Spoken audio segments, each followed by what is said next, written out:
నమస్కారం గురుగారు. శ్రీమాత్రే నమమ్మ. గురుగారు, మొన్న మనం ఒక వీడియో అయితే చేసాము. కానీ తర్వాత నాకు ఒక డౌట్ వచ్చింది. ఏంటంటే అందరికీ అక్షంతలు అయితే ఇస్తున్నారు ఇల్లు తిరిగి. కానీ అక్కడ విగ్రహ ప్రతిష్టాపన జరగలేదు, పూజలు జరగలేదు. అసలు ఈ అక్షంతలు ఎక్కడి నుంచి వచ్చాయి పూజ జరగకుండా? అసలు రహస్యం ఏంటి అని తెలుసుకోవాలండి గురుగారు. తప్పకుండా తెలియజేస్తానమ్మా. ముందుగా ప్రేక్షకులందరికీ శ్రీమాత్రే నమః, శ్రీ గురుభ్యో నమః. జ్ఞానినాంనపి చేతాంసి దేవి భగవతీ హిసా బలాయ కృష్య మోహాయ మహామాయ ప్రయశ్చతి. ఇక్కడ చాలామంది అర్థం చేసుకోవాల్సినటువంటి విషయం ఏంటంటే, అవి అయోధ్య నుంచి వచ్చినటువంటి రాముడి యొక్క అక్షంతలు. రాముడి యొక్క అక్షంతలు అంటే మన సనాతన ధర్మంలో ప్రతి ఒక్క హిందువు ఎన్నో ఏళ్లుగా అంటే ఎన్నో ఏళ్ల కలను సాకారం చేసుకునేటటువంటి అదృష్ట భాగ్యము ఇప్పుడు మనకు కలిగింది. అంటే దాదాపుగా దీని వెనక 500 ఏళ్ల పోరాటం నడిచిందమ్మా. ఈ 500 ఏళ్ల కలను ఒక్క రోజులో నెరవేర్చినటువంటి మొట్టమొదటిగా మనం తలుచుకోవాల్సినటువంటి వాడు నరేంద్ర మోడీ గారు. ఎందుకంటే ఆయన సంకల్పం ద్వారా, ఆయన విధానం ద్వారా మనకు శ్రీరాముడి యొక్క ఆలయ నిర్మాణం అనేటటువంటిది అత్యంత వైభవంగా ఘనంగా ఆ యొక్క నరేంద్ర మోడీ గారు ఆచరిస్తున్నారంటే అది నిజంగా ఆయన కారణ జన్ముడు అని చెప్పుకోవచ్చు. ప్రధానమైనటువంటి విషయం. రెండవ విషయం ఏంటి అంటే, చాలామంది మీరు అన్నట్టుగానే అయ్యో అక్కడ ఏమీ ప్రతిష్ట జరగడం లేదు కదా, అక్కడ ఇంకా పూజలే ప్రారంభం కాలేదు కదా, ఇవన్నీ అక్షంతలు ఇస్తున్నారు, ఏంటి దీని వెనక ఉన్నటువంటి రహస్యం అని చాలా మంది మనసులో అనుకుంటూ ఉంటారు. నాకు తెలిసి మొన్న మనం చేసిన వీడియోకి కామెంట్ కూడా వచ్చింది గురువుగారు, నేను తర్వాత చూశాను. నేను కూడా చూశానమ్మా. అయితే దీనికి వెనక ఉన్నటువంటిది ఏంటంటే, అవి విజయకేతనం ఎగరవేయడానికి రాముడు ఇప్పుడే కాదు, ఈ అయోధ్య ఉన్నప్పటి నుండి అక్కడ రాముడి యొక్క విగ్రహం అనేటటువంటిది ఉంది. అక్కడ ఏదైతే విగ్రహం పూజలు అందుకుంటుందో, అంటే చిన్న విగ్రహం ఉంటుంది, ఇప్పటికీ మీరు అయోధ్యలోకి వెళ్తే కనిపిస్తుంది. ఏదైతే ఆ చిన్న విగ్రహం ఉంటుందో ఆ విగ్రహం దగ్గర వాళ్ళు ప్రతిరోజు అర్చించేటటువంటి అక్షతలు, రాముణ్ణి పూజించేటటువంటి అక్షతలు ఏవైతే ఉన్నాయో అవి ప్రతి ఇంటింటికి చేరాలి. ఇంటింటికి చేరి జనవరి 22వ తారీఖు వరకు ప్రతి ఒక్క ఇంటికి చేరి అందరూ కూడా రాముడి యొక్క అక్షతలను అక్కడ ఎక్కడైతే ఈ రామమందిర నిర్మాణం అవుతుందో అక్కడ ప్రతిష్టాపన అవుతుందో ఆ సమయంలో అందరి ఇంటికి అక్షతలు చేరాలి. ఎందుకంటే అది పెద్ద కార్యాచరణ, ఒక రోజులో అయ్యేటటువంటి విధానం కాదు. అది దేశమంతటా కూడా అక్షతలు వెళుతున్నాయి అంటే గనక రాముడి యొక్క సంపూర్ణమైనటువంటి అనుగ్రహము, ఆయన యొక్క కృపాదృష్టి ఇంటింటికి వెళ్ళి చేరాలి అనేటటువంటి ఒక విషయంతో అక్కడ ఉన్నటువంటి పెద్దలు కానీ, పీఠాధిపతులు కానీ, పెద్దవాళ్ళు ఆలోచించినటువంటి నిర్ణయం ఏమిటి అంటే గనక, ఇక్కడ రాముడి యొక్క ప్రతిష్టాపన జరుగుతుంది, ఆలయ నిర్మాణం జరుగుతుంది. ఆ రోజున మనం అందరికీ పంపించడానికి కుదరదు కాబట్టి అక్కడ ఏదైతే రాముడి యొక్క చిన్న విగ్రహాన్ని పూజిస్తున్నారో అక్కడ పూజించినటువంటి అక్షతలను మళ్ళీ అవే విగ్రహాలు అక్కడ పునఃప్రతిష్ఠ జరుగుతాయి, అవే ప్రధానమైనటువంటి విధంగా ఉంటాయి. కాకపోతే ఏంటంటే విగ్రహాలు అనేటటువంటివి కొద్దిగా అందరికీ కనిపించే విధంగా, రాముడు అందరికీ దర్శనమిచ్చే విధంగా ఉంటాడు కాబట్టి మూల విగ్రహాలు అయితే ఇవే ఉంటాయి అనేటటువంటి విషయం అయితే తెలిసినటువంటిదే. అలాగే అక్కడ అంటే ఇన్ని రోజులు పూజలు అందుకున్నటువంటి ఆ విగ్రహాల యొక్క పూజించినటువంటి అక్షతలు శుభానికి సూచిక. అక్షతలు అంటే ఏంటంటే క్షరము కానటువంటిది, నాశనము లేనటువంటిది, ఎప్పటికీ కూడా అది ఇతరులకు హాని చేయనటువంటిది, అది ఎక్కడ ఉంటే అక్కడ విజయాన్ని చేకూర్చేటటువంటిది అని అర్థంగాక తీసుకోవాలి తప్ప అక్కడ ఈ యొక్క రామ నిర్మాణమే జరుగుతుంది, ఇంకా ప్రతిష్టాపన కాలేదు, ఇవి ఆలోచించేటటువంటి విషయాలు కాదు. అంటే అక్కడ పూజించినటువంటి అక్షతలు మీకు ఇస్తున్నారు, అవి వస్తున్నాయి మీ ఇంటికి అంటే రాముడి యొక్క సంపూర్ణమైనటువంటి అనుగ్రహం మీ ఇంటికి వస్తుంది. అయితే ప్రతి ఒక్కరికి కూడా దీపావళి పండగ కూడా జరుపుకోవాలి అని కూడా నరేంద్ర మోడీ గారు ఈ ఒక ప్రసంగంలో చెప్పగా విన్నాను. అంటే 22వ తారీఖు రోజు ప్రతి ఒక్కరు ఇంటింటా దీపాలు వెలిగించాలి అనేటటువంటి అంశాన్ని కూడా తెలియజేశారు. అంటే ఇలాంటి సత్కార్యం జరిగినప్పుడు, ఇలాంటి గొప్పనైనటువంటి విధానం జరిగినప్పుడు ప్రతి ఒక్క ఇంటిలో ప్రతి ఒక్క సనాతనమైనటువంటి హిందూ ధర్మంలో ప్రతి ఒక్క హిందువు ఇది తప్పకుండా పాటించాలి. ఎందుకంటే 500 ఏళ్ల కళ మనకు నెరవేరుతుందంటే అది చిన్న విషయం కాదు. దీని వెనక ఉన్నటువంటి ఎన్నో రకాలైన ఎంతోమంది వచ్చారు, ఎంతోమంది పోయారు, ఎన్నో రకాల ప్రయత్నాలు చేశారు. ఎప్పటికీ కూడా అది సఫలీకృతం కాలేదు. ఇప్పుడు మనకు సఫలీకృతం అయ్యింది. ఇప్పుడు మనకు రామ నిర్మాణం జరుగుతుంది, రామ మందిరం అవుతుంది.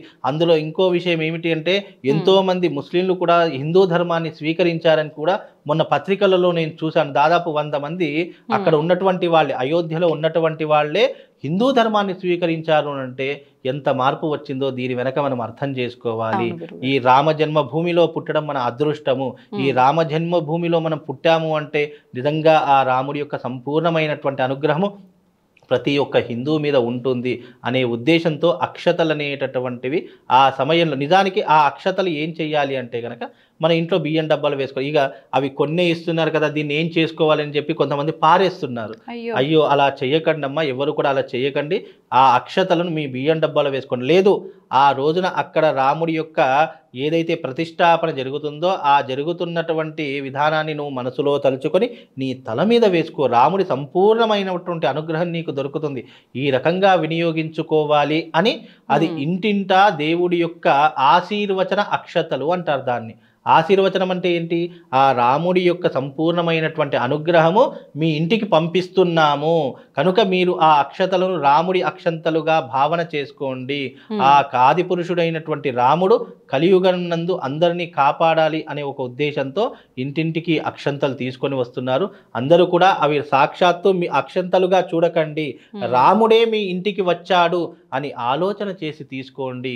మీ జీవితం జన్మ ధన్యమైపోతుంది. ఎందుకంటే ఇంటింటికి పంచుతున్నారు అంటే గనక అది మన పూర్వజన్మ సుకృతము. ఎవరు ఇప్పుడు ఆ రకమైన ధర్మాన్ని ఆచరించేటటువంటి వాళ్ళు ఎవ్వరూ లేరు. మన సనాతన ధర్మంలో మాత్రమే ఉన్నారు. ఇంటింటికి అంటే దాదాపు 1 కోటి ఇండ్లు ఉండొచ్చు, నాకు తెలిసి 1 కోటో 10 కోట్లు ఉండొచ్చు. అలా ఇంటింటికి పంచుతున్నారంటే సేవ చేసుకునే వాళ్ళు కానివ్వండి, ఆ అక్షంతలు అందించేటటువంటి వారికి కాను నిజంగా చెప్తున్నానమ్మా, రాముడు సంపూర్ణంగా వాళ్ళ వెంట ఉండి నడిపిస్తున్నాడు. వాళ్ళ వెంట ఉండి ప్రతి ఇంటింటికి వెళ్ళి అక్షత రూపంలో ఆ రాముడు ప్రవేశిస్తున్నాడు అని అంటే నిజంగా ఆ శ్రీరామచంద్రుడికి శతకోటి వందనాలు తెలియజేసుకోవాలమ్మా. వాళ్ళంతా కూడా అసలు ఎంత పుణ్యం చేసుకొని ఉంటే, ఎంత పుణ్యం చేసుకుంటే ఇంటింటికి తిరిగి రాముడి సేవలో ఉంటున్నారు. ఇక ఇంటింటికి తిరిగే వాళ్ళ సేవకులు అను ఆంజనేయ స్వాములు అని అంటాను ఇక వాళ్ళను. ఎందుకంటే అంత సేవ చేసుకోవాలంటే ఆంజనేయుడి తర్వాత వీళ్ళే అని చెప్పుకోవాలి మనము. అంత సేవ చేసుకుంటున్నారు. నిజంగా వాళ్ళందరూ కూడా వానర పుత్రులు అని చెప్పుకోవచ్చు, ఆంజనేయ స్వాములు అని చెప్పుకోవచ్చు. నిజంగా వాళ్ళ జన్మ ధన్యమైపోతుందమ్మా. అలాంటి సేవ చేసుకోవాలన్న అదృష్టం కావాలి. ఎన్నో రాముడు సంపూర్ణ అనుగ్రహం ఇస్తేనే అలాంటి కార్యం చేయడానికి మనం ముందుకు వెళతాం కనుక ఈ రకంగా భావన చేసుకో. అక్కడ ఇంకా ప్రతిష్టాపన కొనసాగడం లేదు అని కాదు, రాముడి అక్షంతలు నీ ఇంటికి వస్తున్నాయి. రాముడు చేసేటటువంటి ధర్మాచరణలో ఇది ఒక భాగంగా మీ ఇంటికి అక్షతలు పంపిస్తున్నారు. అక్షతలు అంటే ఏంటి? నీ ఇంట్లో సిరి సంపదలు ఎప్పుడూ నిండుగా ఉండాలి, ఆ రాముడి అనుగ్రహం సంపూర్ణంగా ఉండాలి. అలాగే 22వ తారీఖు రోజున ప్రతి ఇంటి గుమ్మం ముందర, మీ కాంపౌండ్ వాళ్ళ ముందర ప్రతి ఒక్కరు దీపాలు వెలిగించుకోండి. ఎక్కడైతే దీపం వెలుగుతుందో అక్కడ వానరులు వచ్చి కూర్చుంటారు, రాముడు వచ్చి కూర్చుంటాడు. రాముడు ఎక్కడా కూడా ఒకే చోట నిలుచుండేటటువంటి వాడు కాదు. ఎక్కడైతే నువ్వు భగవంతుని నమ్ముతున్నావో విశ్వసిస్తున్నావో అక్కడే రాముడి యొక్క ఆత్మ ఉంటుంది, అక్కడే రాముడి యొక్క తేజస్సు ఉంటుంది. రాముడు ఎక్కడో ఉండడు. ఎక్కడైతే రామ సంకీర్తన జరుగుతుందో, ఎక్కడైతే రాముని నువ్వు విశ్వసిస్తావో అక్కడ వచ్చి తిష్ట వేసి కూర్చుంటాడు. కాబట్టి నువ్వు జీవితంలో ఈ 22వ తారీఖు నువ్వు అద్భుతమైనటువంటి రోజు, మర్చిపోలేనటువంటి రోజు. ఇన్ని 500 ఏళ్ల కళ మనకు నిజం అవుతుంది అని అంటే కనుక దాని వెనక ఎంతోమంది కృషి చేశారు, ఎంతోమంది కష్టపడ్డారు. వాళ్ళందరూ కూడా వైకుంఠానికి వెళ్ళారేమో అని అనుకుంటున్నాను. కనుక ఈ 22వ తారీఖు రోజు ప్రతి ఇంటి దగ్గర అందరి యొక్క ఇల్లు దీపాల కాంతులతో విరాజిల్లాలి. ఏ సమయంలో వెలిగించాలి గురువు గారు? సాయంకాలం వెలిగించాలి. ఎందుకంటే ఉదయకాలం వెలిగిస్తే దీపానికి పెద్ద ప్రత్యేకత ఉన్నది. సాయంకాలము గోధూళి సమయంలో చీకటి పడుతుంది అన్న సమయంలో దీపాలు వెలిగించి పైనుంచి ఇంటింటికి దీపాలు చూస్తే కన్నులు సరిపోవు. అదే రోజున ప్రతి ఒక్కరూ కూడా ఇప్పటి నుండే ఇంటి పైన జెండా కట్టుకోవాలి, విజయకేతనము అని అంటాము. అంటే ఇన్నేళ్ల కల నిజమవుతుంది కనుక ప్రతి హిందువు యొక్క ఇంటి మీద రాముడి త్రివర్ణ పతాకం ఉండాలి. ఆ త్రివర్ణ పతాకంలో రాముడు, లక్ష్మణుడు, సీత, ఆంజనేయ స్వామి, హనుమంతుడు అందరూ కూడా ఉండి ఆ త్రివర్ణ పతాకాన్ని ప్రతి సనాతనమైనటువంటి హిందూ ధర్మము ఉన్నటువంటి ఆచరించే ప్రతి ఒక్కరు కూడా ఇంటింటి మీద ఈ త్రివర్ణ పతాకం ఎగరవేసి రాముణ్ణి మనకు మద్దతు పలికి రాముడి యొక్క సంపూర్ణ అనుగ్రహాన్ని పొందితే మన జన్మ ధన్యము, మన జీవితము ఇక అంతకు మించి ఏం లేదమ్మా. సాక్షాత్తు మనమందరం రాముడి పాదసేవకులము. అతని యొక్క అనుగ్రహం ఉంటే చాలు మన జన్మ ధన్యమైపోతుంది. సాక్షాత్తు ఆంజనేయ స్వామి అంతటి వాడే రాముణ్ణి ప్రసన్నం చేసుకున్నాడు, రాముడితో తిరిగాడు, ఏం చక్క అన్నిట్లో సహాయ సహకారాలు అందించారు. ఇప్పుడు కూడా అదే రకంగా ఆ రాముడి ప్రతిష్టాపనలో ఇంతమంది సహాయం అందిస్తున్నారంటే నిజంగా చెప్తున్నాను, వా స్వాములకు ఇక నేను వాళ్ళ స్వాములు కాదు, హనుమంతుడు అని పిలుస్తాను. ఇక హనుమంతుడు ప్రతి ఒక్క ఇంటింటికి వెళ్ళి అక్షతలు పంచుతున్నాడు. కాబట్టి అందరికీ కూడా ఆ శ్రీరాముడి తరఫు నుండి అందరికీ శుభాశీస్సులు, వాళ్లకు వాళ్ళ కుటుంబానికి ఆ రాముడి యొక్క అనుగ్రహం ఎప్పుడు ఉండాలని చెప్పేసి మనస్ఫూర్తిగా కోరుకుంటున్నానమ్మా.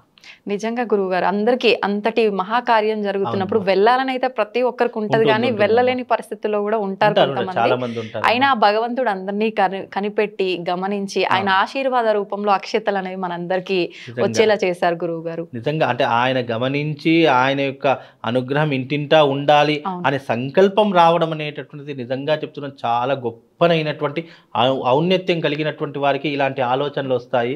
ఇందులో ముగ్గురికి మనం ప్రధానంగా ధన్యవాదాలు తెలపాలి. నరేంద్ర మోడీ గారికి, యోగి ఆదిత్యనారాయణ గారికి, అలాగే ఈ యొక్క ఎవరైతే ఈ అక్షతలు పంచుతున్నారో వీళ్లకు, ఈ ముగ్గురికి కూడా నిజంగా ధన్యవాదాలు తెలపాలి. వాళ్ళకు రాముడి యొక్క సంపూర్ణమైనటువంటి అనుగ్రహం కలుగుతుంది అని చెప్పేసి మనస్ఫూర్తిగా భగవంతుని వేడుకుంటున్నానమ్మా.